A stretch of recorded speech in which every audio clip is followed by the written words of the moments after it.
Good morning students, welcome in online class 7th class RM civics में chapter 6 संचार माध्यमों को समझना।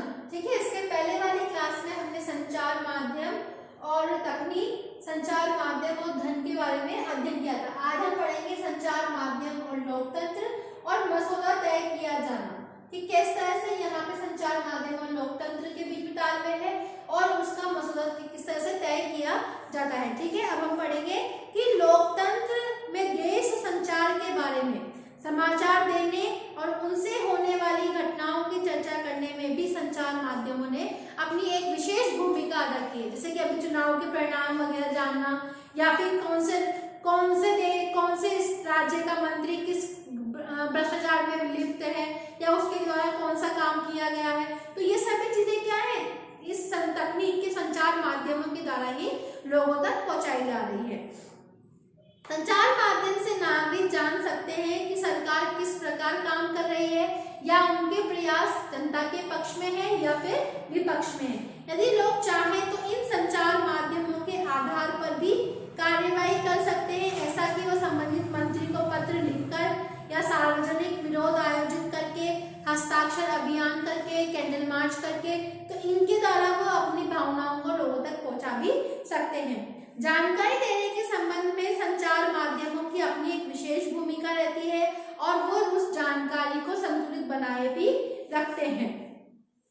वास्तविकता तो ये है कि यदि आप इनमें से केवल एक समाचार पत्र पढ़ेंगे तो विषय के एक ही पक्ष में जान पाएंगे। यदि आपने न्यूज ऑफ इंडिया पढ़ा तो आप उसके विरोधियों की बातें व्यर्थ ही उत्पाद लगती है, उनका यातायात व्यवस्था में बाधा उत्पन्न करना लगता है। तो हमें क्या होती है, एक छवि, जैसे कि आज के समय में तो क्या है, चैनल्स वाइज में डिवाइड हो रहे हैं कि ये इस सरकार पार्टी का चैनल से, या तो वो क्या करते हैं, एक पार्टी की अच्छी बातों को बताएंगे, दूसरी पार्टी की बुरी बातों को बताएंगे।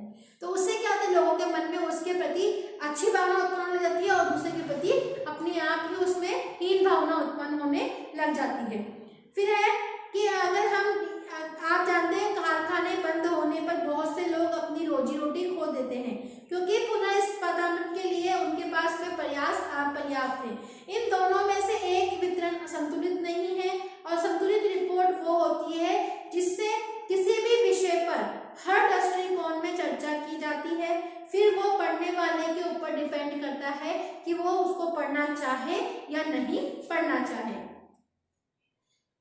संतुलित रिपोर्ट लिख पाना संचार माध्यमों के स्वतंत्र होने पर भी निर्भर करता है।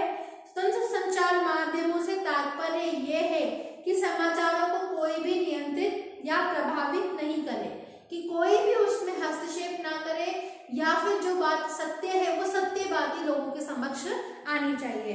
समाचार का वितरण देने में कोई भी उन्हें निर्देशित ना करे और ना उससे क्या सम्मिलित किया जाना चाहिए या क्या नहीं, ये भी बताया गया। लोकतंत्र में स्वतंत्र संचार माध्यमों का होना अत्यंत महत्वपूर्ण है कि ये भी है कि संचार माध्यम स्वतंत्र नहीं है।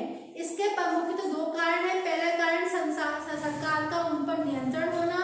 जब सरकार या समाचार के किसी अंश, फिल्म के किसी दृश्य या गीत या किसी अभिव्यक्ति को जन समुदाय तक पहुंचाने से प्रतिबंधित करती है तो इसे सेंसरशिप कहा जाता है। जैसे कि सेंसरशिप किसे कहते हैं, कि जो भी न्यूज, फिल्म वगैरह बनती है तो इस बोर्ड के पास में जाती है, फिर वो उसको पूरा चेक करता है कि अगर उसको लगता है कि ये स्थिति आपत्तिजनक हो सकती है या फिर ये जनता के समक्ष में जाएगी तो ये एक विद्रोह उत्पन्न कर सकता है, तो वो सभी इस बात का निर्णय करते हैं कि वहां पे इस चीज को कम करना है या फिर ये का यही रहना है या फिर इस तथ्य को यहाँ से हटाना ही है। सरकार यदि फिल्मों को निरंतर सेंसर रखती है, लेकिन वो संचार माध्यमों से दिखाए समाचारों में पूरी तरह ऐसा नहीं करती। सरकार द्वारा सेंसरशिप न होने पर भी आजकल अधिकांशतः समाचार पत्र संतुलित वितरण देने में भी असफल है, कि इन समाचार पत्रों में सेंसरशिप अपनी भूमिका नहीं निभाती, जिसके कारण आज बहुत सारे ऐसे समाचार पत्र हैं जो संतुलित जानकारी हम लोगों तक नहीं पहुंचाते। और इसके अतिरिक्त संचार माध्यम किसी मुद्दे के खास पक्ष पर भी इसलिए ध्यान केंद्रित करते हैं क्योंकि उन्हें विश्वास है कि इसके विशेषकर रुचिकर हो जाएगा।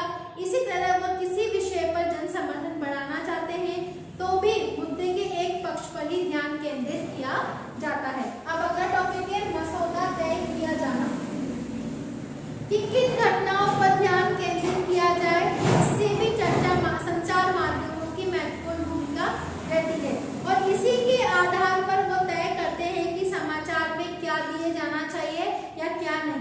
दिया जाना चाहिए। जैसे कि उदाहरण के लिए आपके विद्यालय के वार्षिक उत्सव की खबरें शायद समाचार में दिए जाने योग्य नहीं होगी, लेकिन यदि कोई प्रसिद्ध अभिनेता उस मुख्य अतिथि के रूप में आपके विद्यालय में आता है तो वो एक समाचार सूचना बनकर पत्रों में प्रकाशित की जाती है।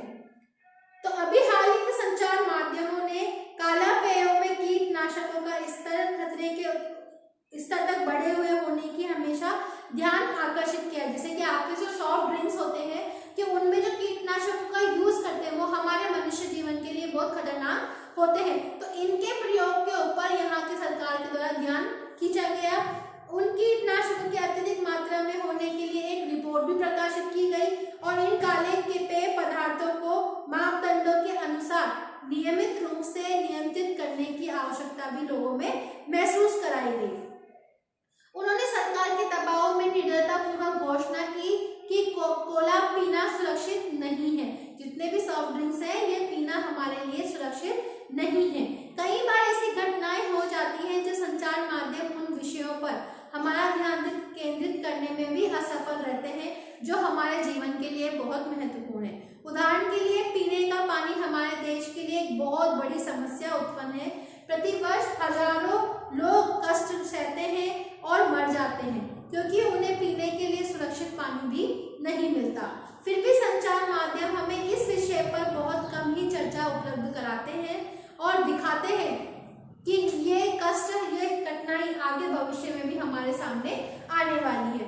एक सुविख्यात पत्रकार ने लिखा है कि कैसे वस्त्रों को नया रूपाकार देने वाले डिजाइनरों ने फैशन वीक में धनवानों के समक्ष अपने नए वस्त्र प्रदर्शित करके सभी समाचार पत्रों के मुख्य पृष्ठों पर स्थान पा लिया, जबकि उसी सप्ताह मुंबई में अनेक झोपड़पट्टियों को गिरा दिया गया और किसी ने इस पर जरा सा ध्यान भी नहीं दिया गया। तो इसका इस बात से ये अर्थ निकलता है कि जिसने ज्यादा पैसा खिला दिया वहीं पे वो उस चीज को बढ़ावा देते थे और जहां पे उनको लगता है कि ये चीज नहीं दिखाने योग्य है तो वो उस चीज को वहीं के वहीं दबा देते हैं, जिसका परिणाम ये होता है कि आज जो सही जानकारी लोगों तक पहुंचनी चाहिए वो जानकारी उन तक नहीं पहुंचती।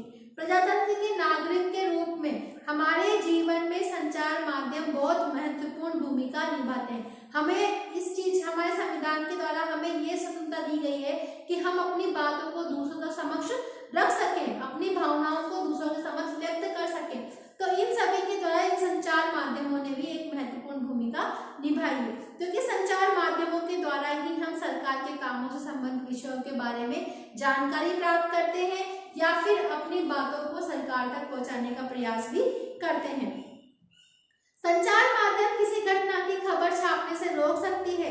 इसे सेंसरशिप कहा जाता है कि कोई भी एक ऐसा एजेंडा निश्चित कर देते हैं या फिर इन बातों की तरह का कि यदि कोई कभी सरकार चाहे संचार माध्यमों को किसी की घटना की खबर के छापने से रोक सकती है तो उसे जो एजेंडा को जिसको रोकने की अनुमति है उसे सेंसरशिप कहा जाता है।